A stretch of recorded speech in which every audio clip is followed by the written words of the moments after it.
بسم اللہ الرحمن الرحیم۔ شروع کرتا ہوں اللہ تعالیٰ کے نام کے ساتھ جو بڑا مہربان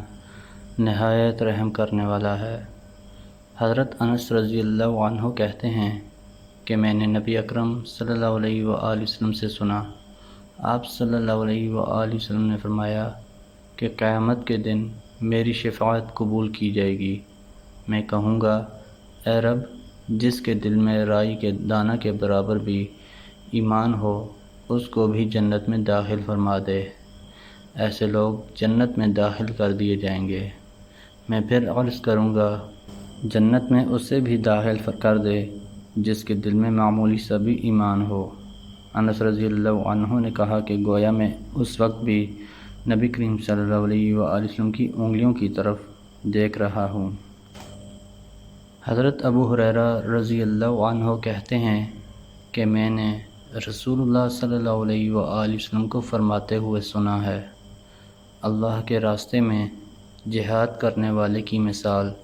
اور اللہ کو معلوم ہے کہ اللہ کے راستے میں جہاد کرنے والا کون ہے، دن بھر روزہ رکھنے والے اور رات میں عبادت کرنے والے کی مثال ہے۔ اللہ تعالیٰ نے مجاہد فی سبیل اللہ کے لیے ذمہ لیا ہے کہ اسے موت دے گا تو اسے جنت میں داخل کرے گا، یا موت نہیں دے گا تو صحیح و سالم حالت میں اجر و ثواب اور مال غنیمت کے ساتھ جو اسے حاصل ہوا ہے اسے واپس اس کے گھر بھیج دے گا۔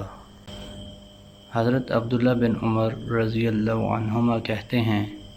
کہ نبی اکرم صلی اللہ علیہ وآلہ وسلم ایک حدیث قدسی میں اپنے رب سے نقل فرماتے ہیں، اللہ تعالیٰ نے فرمایا، میرے بندوں میں سے جو بھی بندہ میری رضا چاہتے ہوئے اللہ کے راستے میں جہاد کے لیے نکلا تو میں اس کے لیے ضمانت لیتا ہوں